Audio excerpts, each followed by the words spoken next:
120 segundo, hamon sa pagbilis sa loob ng limitadong oras. Ang kabuang budget ay 20 euro lamang. Ang halaga ay hindi dapat mas mababa sa 19 euro at hindi dapat lumampas sa 20 euro. At ang mga biniling bagay ay hindi dapat ulitin. Magbibigay ng 30 segundo para magplano ng estratehiya. Kung magtagumpay sa hamon, maaari nang kunin ang lahat ng bagay. Kung mabigo sa hamon, kailangang ibalik ang mga ito. 3 euro, kuhanin ito.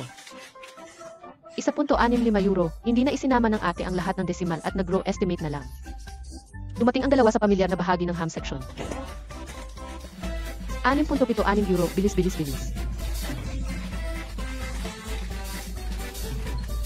Ngayon kukuha tayo ng prutas. Kalimutan ito, bumili tayo ng ilang integer. Kaya ito ay 12 euro, 13 euro. Ang juice ay 1 euro, ipa-round off natin sa 2 euro, kaya 14 na euro. Minsan may decimal pa. Walang problema, hindi na natin papansinin ang mga iyon basta sumugod tayo.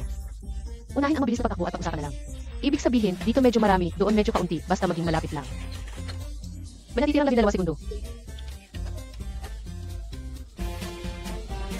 Dapat ay halos tama ito, umaasa akong mga 19, mahirap pa rin.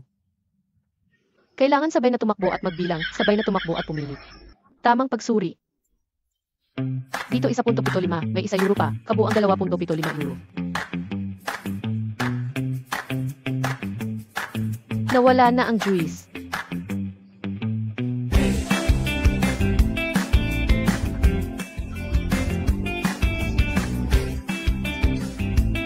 Kaya't matagumpay na tayo. Ang numerong iyon ay talagang nakakakaba, napakahirap matagumpay ang hamon.